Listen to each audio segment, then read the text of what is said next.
Buenas tardes, hermanos. Estamos contentos de estar en la casa del Señor.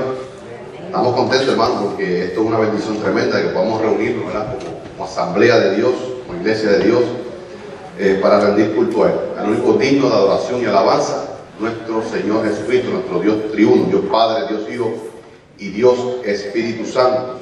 Así que reciban saludos y bendiciones de mi parte, ¿verdad?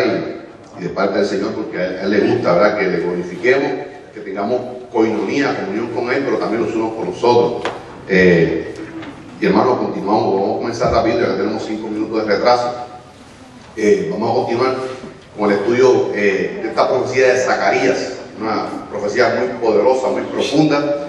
Hicimos un resumen, ¿verdad?, un estudio introductorio sobre esta cuarta sección que trata sobre los capítulos 9 al 14, donde está, ¿verdad?, lo más profundo de esta profecía, y hicimos varias énfasis, un recuento sobre algunos salmos que dimos, ¿verdad?, para que cada cual en su hogar durante la semana estuviera estudiando estos 11 salmos que tratan sobre este periodo. Fueron salmos cronológicos, fueron escritos durante ese tiempo cuando se terminó el templo, el pueblo de Israel glorificando a su Señor porque cumplió las promesas. A mí particularmente me tocó mucho el Salmo 107, la restauración de Israel después del castigo. ¿Por qué me tocó mucho? Porque, hermano, veo espejada a la iglesia. A la iglesia, nosotros, ¿verdad?, como hijos de Dios, somos bendecidos por la salvación. Hemos sido lavados por la sangre de Jesucristo, tenemos seguridad de vida eterna, pero aún en nuestra andadura en este mundo, ¿verdad?, ya que no somos de aquí, hay aflicciones, vienen cosas contrarias a los hijos de Dios, pero nuestra redención final sea en el rapto de la iglesia, cuando Cristo venga por su iglesia.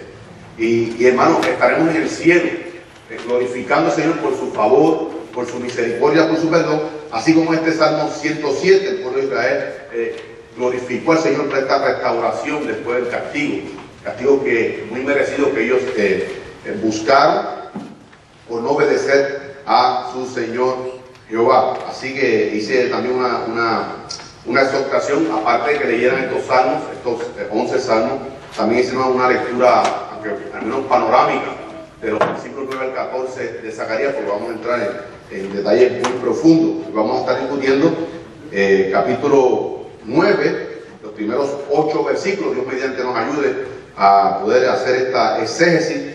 Recordemos, hermanos, en 50 minutos de este predominical, simplemente estamos haciendo una síntesis, un resumen, algo muy panorámico. Por eso traemos material para que usted siga estudiando en su hogar, está recibiendo un material. Hermanos, si ustedes ponemos atención a la clase, participamos en la clase y hacemos diligentemente el estudio durante la semana, con ese material usted tendrá un conocimiento muy profundo sobre esta profecía de Zacarías, sobre toda esta porción que estamos estudiando. Vamos a pasar a discutir rápidamente las cosas que usted tiene en sus manos, discutir el material muy panorámicamente, para que veamos qué tenemos en nuestras manos. Primeramente tenemos, como siempre, un bosquejo. Cuando comenzamos algún capítulo tenemos un bosquejo general de lo que vamos a estar estudiando, y siempre hacemos una breve introducción y una breve conclusión, para que tengamos una idea. Hermano, con este bosquejo, ya simplemente usted observar este bosquejo tiene una idea panorámica de todo lo que se va a enfrentar en este capítulo número 9. Tenemos como introducción, dice: castigo a las naciones vecinas y la venida del Mesías. Dos temas que se van a estar tocando en este capítulo 9, del 1 al 8. Trata sobre el castigo a las naciones vecinas, y del 9 al 17 trata sobre la venida del Mesías, donde se anuncia el primer advenimiento de nuestro Señor Jesucristo al pueblo de Israel. Como introducción dice: en la mente y el corazón del pueblo judío está presente la figura del Mesías, hermano, hasta el día de hoy, pues es una promesa de Dios, promesa que Jehová Dios le hizo al pueblo de Israel. El pueblo esperaba con ansias el cumplimiento de la venida del Mesías, pero la rebeldía, la incredulidad y la desobediencia los cegaron, y de tanto esperarlo no reconocieron cuando vino. Hermano, nosotros esperamos a Cristo en el rapto de la iglesia, nosotros como iglesia. Esa es nuestra bendita esperanza, en el rapto cuando Él venga por nosotros. El pueblo de Israel aún lo espera en ese primer advenimiento. No pudieron reconocer que aquel niño Jesús era Emmanuel, Dios entre nosotros. No pudieron reconocer esto por la ceguera espiritual, hermano. En la segunda parte, el próximo domingo está discutiendo sobre las 70 semanas de Daniel y la correlación que hay con Zacarías cuando se termina el templo, 484 años después, era el advenimiento del Rey Mesías Jesucristo. Al menos si estuvieran pendientes a las profecías y a las fechas, supieran que ese niño nacido en Belén era su Salvador, su Mesías. Ellos lo están esperando, hermano, pero lamentablemente vendrá el rastro de la iglesia. Israel no verá, simplemente será recogida, raptada, arrebatada de esta tierra la iglesia, y ellos enfrentarán a su Mesías, pero en su segunda venida. Ya no como Salvador, sino como juez. Vendrá a juzgar primeramente a Israel y a las naciones. Aquí vemos un breve bosquejo, la primera parte: castigo, juicio de las naciones vecinas, capítulo 1 al 8, versículos 1 al 8. 1. Caída de Siria. Eso se comprende en los primeros dos versículos, la caída de Siria y sus tres ciudades principales: Hadrach, versículo 1, Damasco, versículo 2, y Hamat, versículo 2. 2. Luego viene la caída de Fenicia con sus dos ciudades principales, que es Tiro, versículos 2b al 4, y Sidón, versículo 2b. La tercera región, o el tercer país que caerá será Filistea, comprendido, en realidad son 5 ciudades. Hay una que no se menciona aquí, vamos a estar discutiendo durante la clase, que algunos teólogos llegan a unas conclusiones, hermano. Recordemos, no importa que usted lea de grandes teólogos como Matthew Henry, Charles Riley, muchos, John Warburg, son hombres tremendos de Dios, reconocemos eso, son usados por él. Pero hermano, no importa quién lo diga, si no es consecuente con la Biblia, descartemos eso. O sea, hay personas que se aficionan a Matthew Henry, fue un hombre de Dios, pero hay muchas cosas que nosotros no estamos de acuerdo porque no son consecuentes con la Biblia. Son opiniones de Henry Matthew, inclusive de Charles Riley. Hay muchas cosas que, recordemos, hermano, siempre decimos, y siempre le he dicho en la clase, que debemos ir a la Biblia con una mente libre de prejuicios. Entonces, estos teólogos a veces van prejuiciados de algunas cosas, toman ciertas interpretaciones muy propias y no son consecuentes con la Biblia. Vamos a estar discutiendo eso, porque Gat, esa quinta ciudad que conformaba esa Pentápolis, esas 5 ciudades principales de Filistea, no fue incluida en el texto bíblico, pero sí fue incluida en el castigo, en esa debacle, en ese arrasamiento de Alejandro Magno. Vemos las 5 ciudades: Ascalón, versículos 5a y 5e; Gaza, 5b, 5d. Todavía esta franja de Gaza hasta el día de hoy tiene pleito con la nación judía, hasta el día de hoy. Ecrón, versículo 5c, y Asdod, versículo 6. En la segunda parte vamos a estar viendo las características del Mesías. Vamos a estar discutiendo el próximo domingo, vamos a hacerlo para discutir lo que es el bosquejo. Versículo 9. Básicamente ese versículo 9, hermanos, nos llevaría a toda una clase dominical. Solamente este versículo número 9. Vamos a estar viendo algunas características de ese Mesías esperado, que se le prometió ahí en Zacarías 9 al pueblo de Israel. Primeramente, será alentador. Segundo, justo y salvador. Tercero, humilde. Cuarto, victorioso. En la tercera parte de este capítulo número 9 vamos a estar viendo la obra del Mesías. Ya el Mesías ha venido. ¿Cuál va a ser su obra? Versículos 10 al 17. 1. Justicia a los pecadores. Recordemos, hermano, usted y yo íbamos de camino al infierno. Pero la obra, hermano, el rescate. Hermano, el más grande milagro. Hoy día se está buscando grandes prodigios y maravillas. Y en África se están levantando los muertos y expulsando demonios. Hermano, el milagro más grande es usted. Soy yo, que hemos sido salvos, lavados con la sangre de Cristo. Que éramos impíos, hemos sido justificados. Vidas cambiadas. Eso es lo grande, hermano. Y el testimonio nuestro, de nuestra vida cambiada por la sangre de Cristo, ese es el milagro más grande que hoy puede impactar en una sociedad. No que se levanten los muertos, sino un impío, un drogadicto, borrachón, pecador, ha sido lavado con la sangre de Cristo y hoy camina en santidad. Ese es el milagro más grande que debemos nosotros experimentar, hermano. Decir, Señor, hazme en tu poder, no en mi poder, hermano, en tu poder, de tu Santo Espíritu, caminar en santidad, para hacer el milagro manifiesto de tu poder en mi vida. ¿Para qué? No para mi gloria, para tu gloria y para tu honra, Señor. Por tanto, son los milagros más impactante, hermano, aquí será lo primero: justificará a los pecadores. Hay un llamado, pero el pecador, hermano, siempre decimos la salvación es de Dios. Salmo 3:8, una duda, la salvación es de Jehová. La salvación es un don, un regalo, no es por obra. Pero si yo estoy regalando algo, hermano Julio, esto es un regalo. Él tiene que extender su mano para agarrar, para tomar lo que yo le estoy regalando a él. Por tanto, hay una obligación del ser humano. Hermano, hay un comentarista tremendo, yo leo bastante porque creo que es uno de los 3 hombres que más conoce el griego. Se llama William Barclay. Pero este hombre es universalista. Él piensa que al final todos seremos salvos. Increíble, un hombre que conoce tanto los textos originales de la Biblia. Llega a esta conclusión. O sea, hay muchas cosas que yo puedo tomar de William Barclay como un exégeta en el griego sobre todo, pero este punto de vista, hermano, porque entonces, ¿para qué murió Cristo en la cruz del Calvario? ¿Cuál fue el propósito? Si todos vamos a ser salvos, si no existe el infierno, si nadie va para ahí. No es consecuente con la Biblia. Eso estamos hablando, hermano, que aunque leamos de muchos exégetas, teólogos serios, hermano, porque esa es su opinión, ¿verdad? No podemos compartirla porque no es consecuente con la Biblia, lo que me dice la Biblia. Segundo, habrá armonía mundial. Hermano, esto está apuntando sobre todo al milenio, al reino milenial. 3, habrá un dominio total. Toda la tierra, dice que las naciones serán regidas con vara de hierro por nuestro Señor Jesucristo allí en el milenio. 4, habrá una recompensa a los fieles. Hermano, no es por obra, pero la palabra dice que Cristo, el Dios Todopoderoso al que le servimos, preparó unas obras para que usted y yo caminemos en ellas, para su gloria y para su honra. Ahora, por usted serle fiel y estar sometido y ir caminando en el poder del Espíritu Santo, habrá una recompensa cuando venga por su iglesia, en el trono, en el tribunal de Cristo, habrá una repartición de recompensa. Por tanto, en el milenio, sobre todo, hermanos, estas personas, estos judíos y de las naciones, que busquen a Jehová Dios en el tiempo de la tribulación, hermano, habrá una recompensa por serle fiel. Inclusive porque Jesús dijo: aquel que pierda la vida por mí, la ganará. Está hablando de la tribulación. Por tanto, una recompensa en este reino milenial para los fieles. Y quinto, una renovación completa.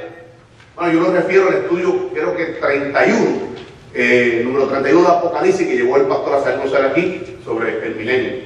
Cuando estudiamos Apocalipsis, habla de esto, una renovación completa. Habrá una tierra nueva, en el sentido que todo, hermano, habrá una paz, una armonía en el milenio. No estamos hablando de la Jerusalén celestial, eso viene después en el estado eterno. Pero aquí en la tierra habrá paz, armonía, porque estará Jesucristo reinando sobre la tierra. Conclusión: hablar del Mesías es hablar de Cristo, porque las Escrituras nos dan a conocer: Jesucristo es el Mesías de Dios.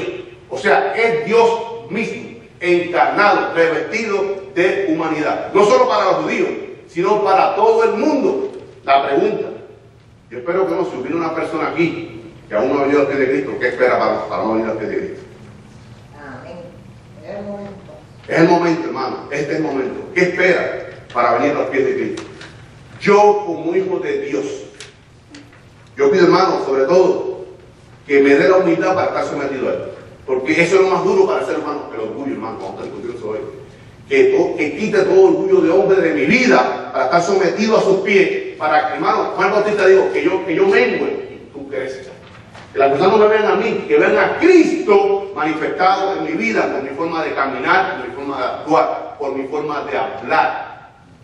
Que las personas conozcan a Cristo a través de nosotros. También tiene, hermano, una concordancia, hermano, muy poderosa, básicamente verso por verso, palabra por palabra. Hermano, usted estudia esto durante la semana en sus lugares para que usted vea. Esto se llama un estudio contextual. De estos versículos de Zacarías 9, vamos a buscar otros versículos que son consecuentes en la Biblia, que nos clarifican muchos puntos que vamos a estar estudiando en este capítulo número 9. Y tiene los 17 versículos, frase por frase, básicamente, y versículo a versículo. También tiene, hermano, algo que quise añadir. Hoy vamos a estar hablando de 9 ciudades.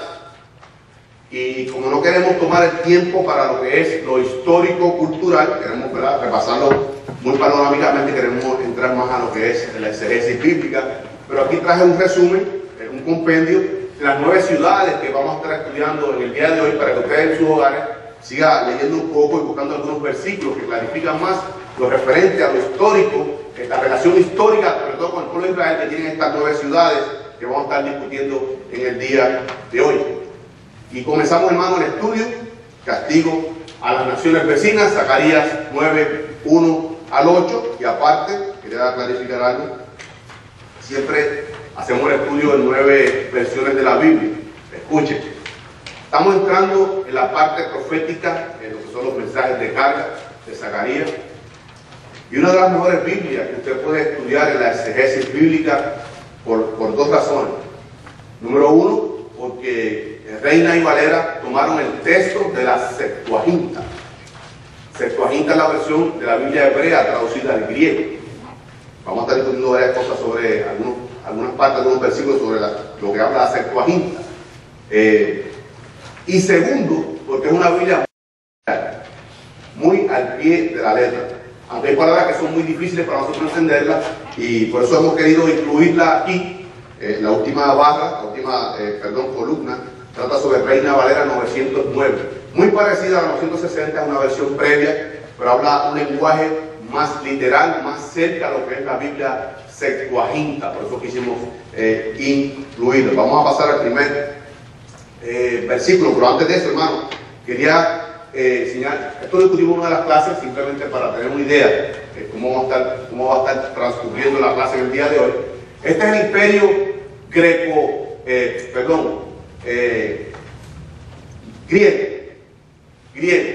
Era una mezcla entre Macedonia y Grecia, un imperio muy poderoso. Recordemos que en la clase, cuando discutimos sobre los imperios, este imperio medo-persa, que estaba dominando para este tiempo de Zacarías, un imperio muy poderoso, pero no iguala a este imperio que se levantó en 332, esta coalición de Macedonia con Grecia, el imperio griego.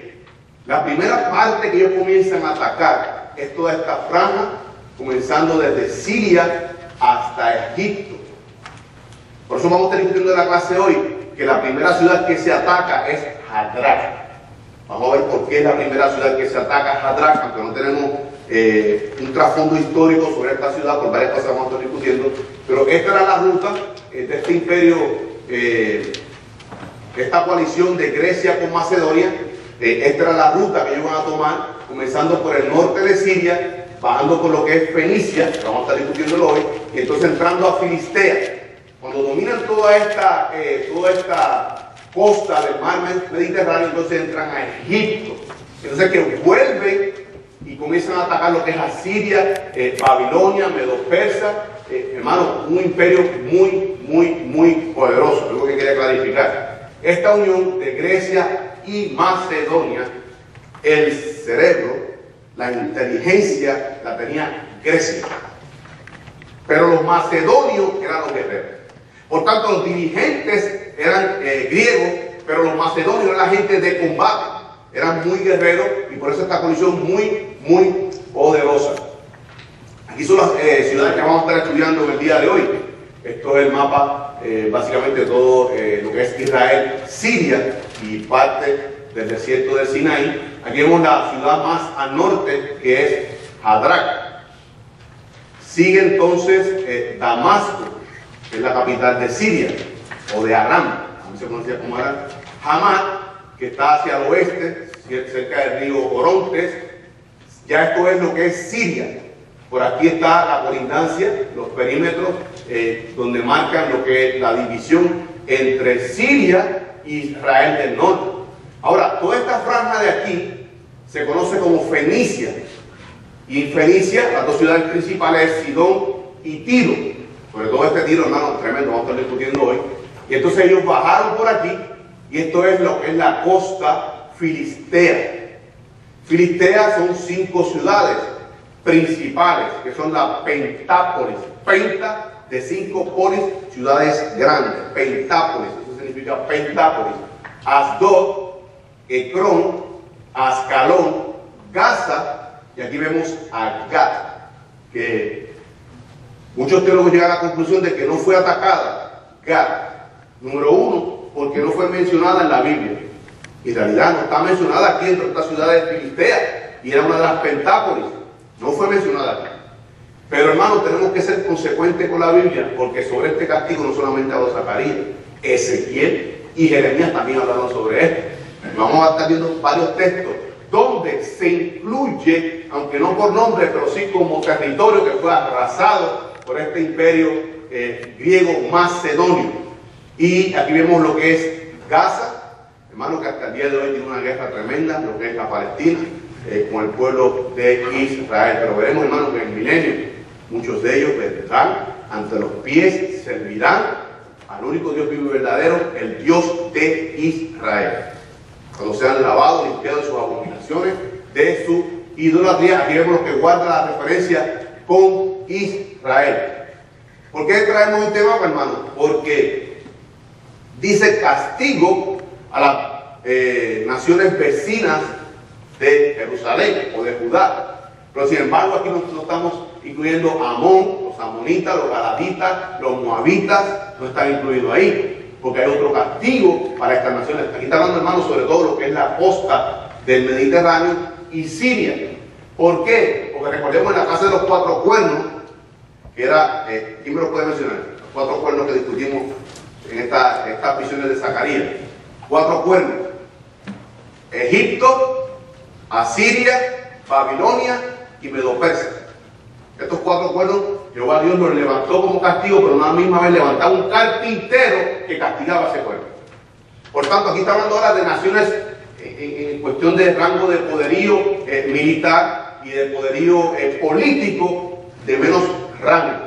Está hablando aquí lo que es Fenicia, Filistea y Siria. Vamos a pasar entonces a lo que es el texto bíblico. Tomamos el primer versículo de Reina Valera 1909. Lo tienen aquí en sus papeles, en la sexta columna. Dice Reina Valera, escuchemos esta versión, hermano. Reina Valera 1909. Carga de la palabra de Jehová contra tierra de Hadrach y de Damasco su reposo. Algo muy importante, hermano, esta precisión que hace Reina Valera 1909. Dice, y de Damasco su reposo. Porque a Jehová están vueltos los ojos de los hombres y de todas las tribus de Israel. Subraya esa parte donde dice, y de Damasco su reposo. Y la palabra esa que dice, ¿por qué? Porque vamos a estar viéndolo, Reina Valera 1960, que es la Biblia que más utilizamos, dice, la profecía de la palabra de Jehová está contra la tierra de Hadrach y sobre Damasco, porque a Jehová deben mirar los ojos de los hombres y de todas las tribus de Israel. Primero, hermano, discutimos en una de las clases que ¿quién me podría mencionar la diferencia? Todo es profecía. Un oráculo, una carga, una profecía, todo es profecía. Pero hay un distintivo entre una y otra. ¿Quién me podría explicar brevemente cuál es la diferencia entre un oráculo y una carga? El oráculo es cuando yo hablo directamente al hombre en vez de con señales divinas. Y sobre todo un imperativo, como un condicionante. O sea, yo los voy a bendecir si ustedes son fieles a mí. Eso es una profecía, es un oráculo. Oráculo es cuando hay un mandamiento de forma imperativa. Eso es un oráculo. Una carga es una profecía, pero cuando trae juicio. Por tanto, las visiones, había una profecía que era sobre todo, hermano, libertación del pueblo de Israel, promesas de bendición, cuando es profecía en términos generales. Cuando es un oráculo de Jehová, está hablando un imperativo, es una profecía que él va a cumplir por su palabra, pero eso tiene un condicionante y muchas veces, siempre de forma imperativa. ¿Por qué? Porque Dios es soberano. Él habla imperativamente porque Él es Dios. Nosotros decimos siempre, hermano, que oímos por ahí, dale la oportunidad a Jesucristo. Pero ¿quién es usted para la oportunidad a Jesucristo? Usted le hace la oportunidad de venir a los pies de Cristo. ven a los pies de Cristo. Deja que entre en tu vida, como si estuviéramos haciendo un favor a Jesús, ¿no? Que necesitamos con nosotros, hermano. Por tanto, dice, venid a mí, todo lo que te trabajo y cargado, que yo os haré descansar. O sea, las personas tienen que venir a los pies de Cristo. Por tanto, esa es la diferencia entre un oráculo y una carga. Por eso dice aquí, Reina Valera 60, la profecía de la palabra de Jehová. 1909 dice, carga de la palabra de Jehová contra la tierra de la. O sea, está hablando de una profecía con carga, está hablando de juicio. Así aparece la Septuaginta, una carga, una profecía, que es profecía porque va a ser futura y se va a cumplir porque es palabra de Dios. Pero carga es que va a ser de castigo, no de bendición. De bendición, hermano, para el pueblo de Israel, porque son los enemigos del pueblo de Israel. Pero será para estas personas que recibirán esta profecía, va a ser de castigo, va a ser una carga. Dice, de Hadrach. Vamos a estar discutiendo varias cosas sobre esta Hadrach, sobre todo, hermano, en los libros históricos sobre estas regiones mesopotámicas, ugaríticas, no aparece el nombre de Hadrach, como vemos aquí, sino es Atírica. Atírica, esto lo tienen los papeles que yo le entregué, y se encontraba al norte de Hamat. Ahora, ¿por qué?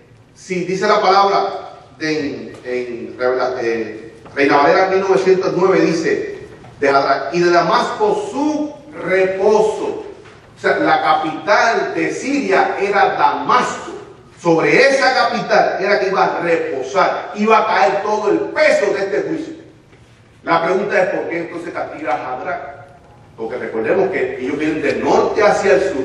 La primera ciudad, Siria, en la frontera de lo que es Asiria y de Siria, la primera ciudad era Hadrach. Por tanto, ellos arrasan primeramente con esta ciudad de Hadrach. No hay mucha referencia en la Biblia sobre esta ciudad, pero hay unos escritos cuneiformes, que son un idioma ugarítico, mesopotámico, que habla de esta ciudad, pero no se escribía con letras, se escribía con símbolos.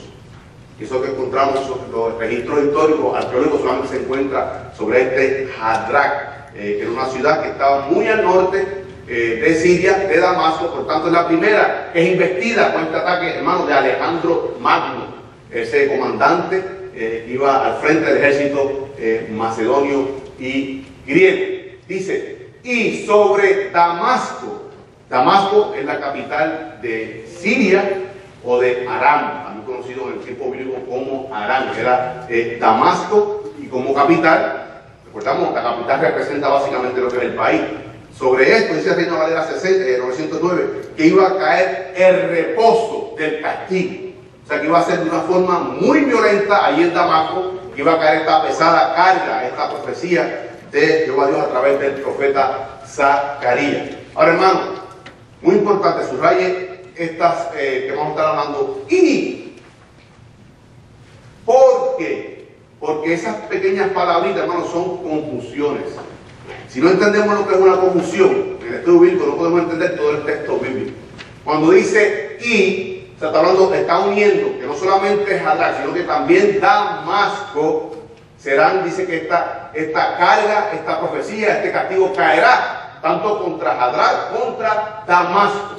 Ahora, cuando dice ¿por qué? No porque, porque es una conjunción explicativa. Explicativa, conjunción que va a explicar por qué. Dice, porque a Jehová deben mirar los ojos de los hombres y de todas las tribus de Israel. En otras palabras, como no han mirado a Jehová Dios, no han obedecido a Jehová Dios, todo hombre. El libro de Eclesiastés dice, Salomón escribió toda escribió esto siendo viejo, pero contando las torpezas de su juventud. Salomón. Terminando el libro dice, después de todo lo predicado, después de todo lo dicho, esto es lo importante. El todo del hombre es amar, servir y temer a Jehová. Por tanto, como los ojos están mirando atentamente a Jehová Dios, no solamente estas naciones vecinas, hermano, dice, y todas las tribus de Israel están incluidas ahí. Todas las tribus de Israel tienen que estar mirando a los ojos de Jehová Dios. Hermano, hay una parte, si alguno estudió esta porción de Matthew Henry. Matthew Henry dice que Reina Valera 1909 y Reina Valera 1960 está errónea en esta traducción. Él más bien dice, llega a la conclusión personal, de que es que Jehová Dios tiene los ojos puestos sobre todo el mundo. No es consecuente con la Biblia, hermano, porque el castigo, si hay una profecía, vamos a un ejemplo, el rapto de la iglesia. Los impíos, mis compañeros de trabajo, saben, conocen sobre el rapto de la iglesia. Porque hablamos de eso. Ellos me preguntan, ¿cómo es eso? Que viene que su Dios a buscarlo, ¿cómo usted va a ir de aquí? Y hay que explicarles esto. Ellos conocen, hermano. Cuando Cristo venga por su iglesia, habrá confusión. Y la voz, fue verdad lo que dijo nuestra hermana Jenny, lo que habló Julio, el compañero de trabajo. Espérate, ¿dónde está esta gente? Habrá una confusión, hermano. Por tanto, todos los ojos estarán puestos en Dios. Por tanto, si esta profecía es un castigo que venía contra las naciones. Primero, profecía que fue dada al pueblo de Israel. O sea, Jehová dice a través de Israel, habrá castigo a las naciones vecinas. A Fenicia, Filistea y Siria. Por tanto, cuando comienza la ejecución, estas naciones que sabían la proclamación de esta profecía, estaban puestos los ojos de los ojos, de verdad, Jehová Dios está cumpliendo su promesa. El pueblo de Israel, cuando conoce este ataque, vamos a estar viendo un estudio, se da cuenta de que los juicios de Dios han comenzado. Recordando la profecía de Zacarías, al menos 120 años atrás, que el profeta Zacarías trajo esta profecía, en 332, cuando viene Alejandro Magno, ellos recuerdan, este es el cumplimiento de la profecía. Por tanto, los ojos de todo el mundo, de las naciones que estaban siendo castigadas, están reconociendo que se está cumpliendo la palabra, la profecía del Dios de Israel, de Jehová Dios. Se está cumpliendo. Israel iba a ser bendecido, la carga no era para Israel, sino la liberación de sus enemigos. El castigo, hermano, esta sobre todo Siria, llevó mucho la idolatría al pueblo de Israel. Por tanto, ellos están viendo el cumplimiento de todas estas cosas. Así, hermano, como aquel que usted le ha predicado sobre Cristo, y le ha renegado de Cristo, y le ha predicado que Cristo viene por su iglesia, que venga a los pies de Cristo para que sea parte de esa iglesia. Cuando venga Cristo por su iglesia, hermano, habrá confusión. Ellos dirán, esto fue que nos hablaron de la primera Bautista Hispana en Cora, del rastro de la iglesia. Entonces los ojos estarán puestos sobre el Señor. Muchos buscarán al Señor cuando comience la tribulación, hermano. Estarán todo el pueblo mundialmente puestos los ojos en el cumplimiento de la profecía. Sí, hermana, ¿tiene alguna pregunta, hermana? Sí, y esa frase sobre Damasco, ¿se pudiera incluir aquello de que ahí en camino a Damasco fue que se convirtió Pablo y ha sido un gran hombre de la palabra de Dios? Recordemos, vamos a estar discutiendo más adelante, que muchas de estas naciones serán purificadas, hermano, de la idolatría. Recordemos cuando Pablo va de camino a Damasco, ¿a quién estaba persiguiendo Pablo? A los cristianos. O sea que ya los cristianos habían llegado a Damasco predicando la buena nueva de salvación. Muchos abrazaron el cristianismo en ese entonces. Para el tiempo, hermano, cuando vino Jesucristo a esta profecía, estaban 332 años pasados. O sea, muchos cambios hubieron, pero sí la profecía se cumplió en ese tiempo con un castigo, una destrucción total de Damasco. Hermano, el libro de Timoteo, la primera carta de Timoteo dice que el Señor no quiere que nadie se pierda. Él quiere que todos procedan al arrepentimiento. Él no quiere condenar a nadie al infierno, pero como es un Dios santo, aquel que lo rechace, que no quiera vivir santamente, hermano, hay un lugar preparado, el lago del fuego y azufre. Pero ese no es el propósito de Dios. El propósito quiere que todos vengan al arrepentimiento. Por eso, hermano, yo creo en la elección de Dios. Yo creo en la predestinación de nuestro Señor Jesucristo. Pero Él dice, y todo aquel que venga a mí, a ninguno echo fuera. Por eso tenemos que predicar el Evangelio, hermano. Tenemos que predicar el Evangelio para que muchos vengan a los pies de Cristo. Por tanto, Damasco, como era la ciudad principal, iba a ser castigada poderosamente, porque eso es una explicación, es una confusión explicativa. El por qué pasaría eso, porque no pusieron los ojos en el Señor. Vamos al próximo versículo. Versículo 2. Dice, y también Hamat, que linda con ella. O sea, que es colindante, que es la ciudad que le sigue. Y Tiro y Sidón, aunque sean muy sabias. Esto según la versión de las Américas. Vamos al versículo según Reina Valera 60. Zacarías 9:2. También Hamat será comprendida en el territorio de este. Tiro y Sidón, aunque sean muy sabias, hermano, también, subraya esa palabra, también, conjunción copulativa, está añadiendo, no solamente Hadrac, no solamente Damasco, sino también puede decir y, está añadiendo y, también jamás será comprendida en este territorio. ¿Qué territorio? Territorio sirio. Esas tres ciudades, Damasco, Hadrac y Hamat, son las tres ciudades principales de Siria. Por tanto, ¿qué dice? No solamente Hadrac, que es la primera que viene, que recibe la investidura de este poderoso ejército de Alejandro Magno, sino que irán a Damasco, que es la capital, ciudad principal, pero también Hamat, que está, hermano, al oeste, al menos 192 kilómetros al oeste, sobre el río Oronte, también irá castigado. Antes de seguir su curso hacia el sur, también será castigado. Por eso dice, también jamás será comprendida en ese territorio, en el territorio de Damasco o de Siria. Ahora, aquí se divide el versículo.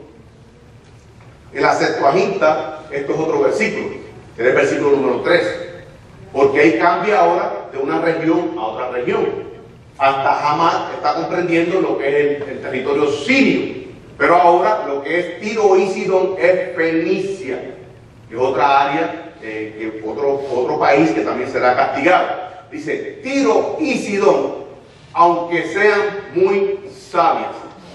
Recordemos, hermanos, que en el capítulo Ezequiel 28, ustedes sobre todo esto, habla de Sidón, del rey de Tiro, reflejando al mismo Satanás en su orgullo. Eso es lo que está hablando ahí Ezequiel capítulo 28, hablando del rey de Tiro, pero sobre todo reflejando a Satanás, hermanos, que fue el orgullo de querer ser semejante al Dios Todopoderoso. Por eso dice, aunque sean muy sabias, hermanos, esto quiere decir en el hebreo, aunque se crea en su pensamiento que son sabios, porque el principio de la sabiduría es el temor a Dios. Por tanto, no son sabios. Aquel hermano puede ser inteligente intelectualmente, secularmente, pero no es sabio. Sabios somos de ellos, aunque no tengamos mucha educación, ¿verdad? Secular, pero como hemos venido al pie de Cristo y somos guiados por su Santo Espíritu, somos sabios. ¿Por qué, hermano? Porque la sabiduría que actúa en nosotros es la sabiduría de Dios. De Dios, actúa en nosotros, porque dice que estamos gozando de la naturaleza divina de Dios. Increíble, hermano, nosotros, pecadores, aún el pecado que actúa en nosotros, estamos manifestando la naturaleza divina de Dios, porque Él mora en nosotros. Yo discutí esta semana, hermano, con una persona del trabajo cristiana, y le decían que no solamente hemos sido bautizados con el Espíritu Santo, en nosotros cristianos no solamente mora el Espíritu Santo, mora Dios Padre y Dios Hijo y Dios Espíritu Santo. ¿Sabe por qué? Porque son indivisibles. Son independientes, individuales, pero no indivisibles. Lo que pasa es que el que se manifiesta, el que nos ayuda a nosotros, es Dios Espíritu Santo. Pero hermano, la Divina Trinidad mora en cada uno de nosotros. Dios es omnipresente. No es que Dios Padre, Dios está en un trono allá y aquí solamente está el Espíritu Santo. No. El Dios triuno mora en cada uno de nosotros. Mora en cada uno de nosotros por, hermano, por imputación, por imposición del mismo Dios. Hermano, yo no puedo comprender cómo un cuerpo como este muere Dios en nosotros. Es misericordia y gracia, hermano. Es un regalo de gracia. Gracia. Gracia, hermano. Gracia sobre gracia. Es la que está en nosotros. Dios, hermano, este es el templo del Santo Espíritu de Dios. Hermano, aquí vemos lo que es Hamat. Todo esto es lo que es la parte de Siria, Hamat, Damasco y Hadrac, un poquito más al norte. Y entonces esto es lo que es Fenicia. Aquí es donde se encuentra Tiro y un poco más al sur Sidón, las ciudades que van a ser castigadas en esta profecía. Versículo 3, usamos la Biblia textual. Usted puede marcar la que estamos usando en el estudio. Tiro significó una fortaleza, amontonó plata como polvo, oro como lodo callejero. Esto dice la versión textual, Reina Valera 60. Bien que Tiro se edificó fortaleza y amontonó plata como polvo, y oro como lodo en las calles. Hermano, estamos haciendo un estudio introductorio sobre esta ciudad. Vamos a continuar el próximo domingo. Pero aquí está hablando de la nueva Tiro, la nueva Sidón. Recordemos que Tiro, sobre todo esta ciudad de Tiro, cuando Nabucodonosor la destruye, en la primera profecía, hubo primero un investimiento sobre esta ciudad antigua. ¿Qué hicieron estas personas, estos tirianos? Con esos escombros en una ciudad, en una isla que estaba a 800 kilómetros de la costa, ahí hicieron la ciudad, la nueva ciudad de Tiro. Era una isla rodeada, hermanos, con dos murallas. Una que rodeaba la isla contra el mar, de 30 metros de alto y 25 metros de ancho. Y otra en el interior de la isla que protegía entonces lo que era la ciudad.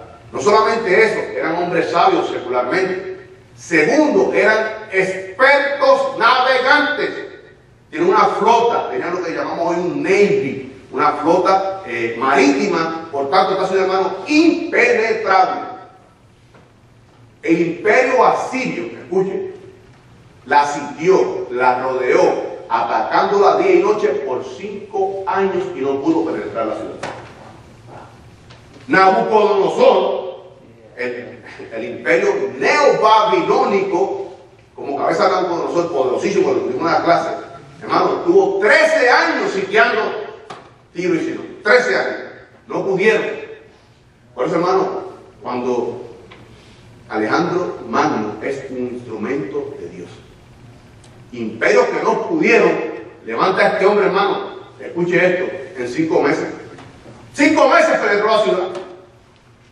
Derribó la muralla, hermano, escuche, la sabiduría que Dios le da a este impío. Alejandro Magno, dado por Dios. ¿Sabe lo que hizo este hombre? Tomó todos los escombros de la antigua ciudad y hizo un puente entre esta orilla a la otra.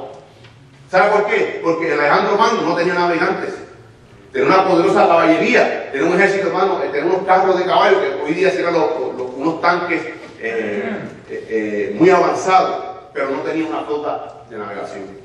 Por tanto, este hombre, ¿qué hizo? Por los escombros de la antigua ciudad, formó lo que llaman como un rompeolas, un puente rellenando en el agua hasta que cerca de 1 kilómetro, hermano, desde la orilla del continente hacia la isla. Rellenó todo eso y pudo penetrar la ciudad. Eso le tomó 5 meses. Lo que Nabucodonosor no pudo hacer en 13 años. Luego a Dios le dio poder a este hombre, sabiduría, para que pudiera derribar a Sidón, porque se sentía muy segura esta ciudad de Tiro y Sidón. Vamos a estar leyendo Ezequiel, hermano, para buscar el texto bíblico, porque podemos hablar muchas cosas.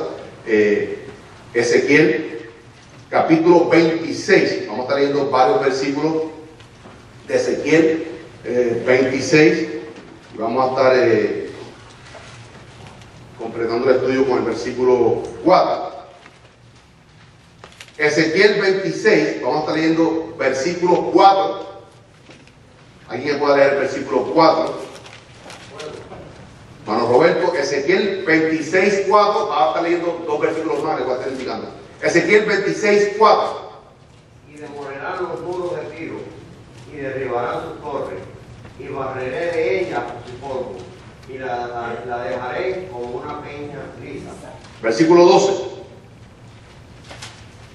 Y robarán tus riquezas, y saquearán tus mercaderías, arruinarán tus muros, y tus casas preciosas destruirán, y pondrán tus piedras y tu madera y tu polvo en medio de las aguas. 14. Y te pondré como una peña lisa, tendedero de redes serás, y nunca más serás edificada, porque yo, Jehová, he hablado, dice Jehová el Señor. Hermano, esto está hablando de la destrucción de la antigua Sidón, la antigua Tiro. Dice aquí, mira la profecía que dice: pondré tus pies y tu madera y tu polvo en medio de las aguas. Está hablando aquí, hermano, lo que vendría a ser proféticamente Alejandro Magno, de toda esa destrucción de tu ciudad en el continente. Todo eso será puesto a los pies del ejército de Alejandro Magno para castigarte a ti. Esto es el cumplimiento de esta profecía. La destrucción primera fue a través de Nabucodonosor, pero cuando se levanta esta nueva Tiro en esta isla, se sentía muy seguro, y esta profecía está hablando aquí de que aún esa destrucción, esa demolición va a ser usada como un puente para que Alejandro Magno pueda accesar y castigar a la nación. Miren lo que dice aquí el historiador Diodoro, un historiador secular de ese tiempo, dice, confirmando esto también, dice: Tiro tenía la mayor confianza debido a su posición insular y sus fortificaciones y los abundantes almacenes de provisiones que había preparado. Hermano, algo muy interesante que dice: y amontonó, no solamente que era una fortaleza con doble muralla de 30 muros de alto, que estaba, hermano, a 1 kilómetro de distancia, mar afuera. No había nadie como ellos, como navegantes, estos hombres. Por tanto, los que trataban de atacar, ellos como perfectos navegantes, tenían una flota impenetrable esta ciudad. Pero no solamente eso, dice: y amontonaron plata como polvo. Ese como es una símil. Como. No era que cuando es un hebraísmo que se trata sobre, para que veamos la cantidad de plata que ellos amontonaron. Para que tengamos una visualización de cuánta plata, como el polvo, hermano. Usted limpia su casa y al otro día hay polvo. Pues de esa manera tan abundante había plata en este reino de Tiro, en esta ciudad. Dice: y oro como lodo en las calles. Dice la Septuaginta: como lodo en las calles después de un torrente lluvioso. Entonces, hermano, hoy tenemos calles pavimentadas de concreto o de asfalto, pero para ese tiempo eran calles que eran de tierra. Por tanto, la versión Septuaginta dice: y tenían oro como lodo en las calles después de un torrente lluvioso. Usted sabe que todo el fango, el lodo que se acumula, pues así eran las riquezas de Tiro y de Sidón. Por tanto, se sentían muy seguras con su ejército, con su isla, ciudad que estaba fortificada por estas enormes columnas, enormes murallas, por su inteligencia secular. Hermano, la inteligencia secular es diabólica. Diabólica. Por eso le hace Ezequiel 26, del 1 al 17, que habla sobre el orgullo de Tiro y de Sidón, comparándolo con el orgullo de Satanás. Versículo 4, con esto terminamos la clase de hoy. Nueva traducción viviente, dice: pero ahora el Señor despojará a Tiro y sus posesiones y lanzará sus fortificaciones al mar y será reducida a cenizas. Reina Valera 60 dice: he aquí, el Señor la empobrecerá y herirá en el mar su poderío y ella será consumida en fuego. Dice: la empobrecerá, le quitará su riqueza. Dice que Alejandro Magno pudo, hermano, hundir todos sus navíos en este ataque. Después de haber construido esta muralla, este puente, pudo derribar las murallas, cumpliéndose lo que leímos ahorita en Ezequiel 26, 4, 12, 14. Ahora dice: y herirá en el mar su poderío. Hermano, escuchen: 8.000 hombres fueron esclavizados, 13.000 hombres de su ejército muertos que naufragaron allí en el mar. Por eso que dice: y su poderío, y herirá en el mar su poderío, allí morirán todo este ejército poderoso. Crucificó a más de 2.000 personas de Tiro, crucificadas. Y hermano, y finalmente quemó toda la ciudad, toda la isla fue quemada. Por eso dice: será consumida de fuego, cumpliéndose así, hermano, la profecía del Señor. Por tanto, sabia, rica, poderosa militarmente, pero no andaba con Dios. Y ese hermano que está dominando el mundo. Muchas, sobre todo esta nación, hermano. Esta nación por algo tiempo se ha creído poderosa, rica, y escuche lo que sobreviene para esta nación. Yo estuve viendo un programa el jueves pasado, expertos económicos dicen que el gigante dormido, China, escuche, en el 2016, como decimos nosotros, tendrá el sartén por el mango. En el 2016, ya lo es virtualmente, pero en el 2016 Escuche, Estados Unidos será como cualquier nación de Centroamérica. Como cualquier nación de Centroamérica. ¿Sabe por qué? Por el orgullo. Porque esta nación le ha dado la espalda a Dios. Y no quiere saber nada de lo de Dios. Y va en contra de las cosas de Dios. En contra del pueblo de Dios. Por tanto, eso sobrevendrá sobre esta nación. Hermano, oremos por esta nación. Oremos por el presidente reelecto. Y que esta nación se vuelva al Señor. Porque lo que viene, hermano, es porque cuando hay orgullo y tú estás confiando en su riqueza, en su fortaleza, hermano, nosotros somos hijos de Dios. Debemos caminar, primeramente confiando en nuestro Señor, caminar en su poder, no en nuestro. Y que elimine, queme toda esa basura de orgullo que hay en nosotros para caminar, hermano, en santidad. Por tanto, oremos por esta nación, así como hay juicio sobre esta profecía de Zacarías, hay juicio al día de hoy a las naciones que se creen orgullosas y le dan la espalda a Dios. No solamente eso, hermano, sino que van contra el pueblo de Dios y contra las cosas de Dios. Hermanos, nos ponemos de pie para seguir el próximo domingo, del versículo 5 al 8, en esta poderosa profecía de Zacarías. Vayan estudiando los documentos que le hemos entregado para que así vengamos preparados y demos apertura a ciertos comentarios y preguntas para que todos seamos edificados en la palabra de Dios, sobre todo esta profecía de Zacarías. Nos preparamos para el culto principal. Por ejemplo, amantísimo Dios y Padre Celestial, venimos delante de tu presencia en acciones de gracias por tu inmenso amor, por tu infinita misericordia. Gracias, Señor, por el perdón de nuestros pecados. Gracias por justificarnos, Padre, porque éramos impíos, Padre de la gloria. Pero gracias a ti, a tu favor, ahora podemos ser llamados hijos de Dios. Gracias, Padre Santo, por el regalo inmerecido de la salvación, Padre Santo y Padre de la gloria. Gracias por este tiempo que estamos reunidos, Padre, como iglesia tuya, pueblo tuyo, para aprender de ti a través de tu palabra, Padre Santo y Padre de la gloria. Ayúdanos, Padre, a exponer solamente tu palabra, Padre. No idea de hombre, Padre Santo, no lógica de hombre, no inteligencia de hombre, sino en tu sabiduría que se encuentra en tu palabra, Padre Santo. Ayúdanos a ser fiel a tu palabra, diligente al estudio de tu palabra, Padre Santo. Pero sobre todo, Padre, más que conocimiento, ayúdanos a aplicar tu palabra a nuestras vidas cada día, Padre Santo. Ayúdanos a vivir en santidad, Padre, conforme a tus designios, a tus oráculos, Padre Santo y Padre de la gloria. Bendice a este pueblo, Padre, reunido aquí, que te alabe y te glorifique. Bendice a cada hombre, a cada mujer, a cada joven, a cada niño, Padre Santo. No solamente de esta iglesia local, sino, Padre, de todas las iglesias que, como nosotros hoy día, han separado este tiempo para alabarte y glorificarte a ti. El único Dios vivo y verdadero, el único digno de adoración y alabanza que eres tú, nuestro Señor. Gracias por este tiempo, Padre Santo. Te pedimos por el pastor Asael González, Padre Santo, siervo tuyo, vocero tuyo, atalaya tuyo, Padre Santo, por quien tú vas a traer tu palabra, el mensaje, Padre, la exposición bíblica en este día.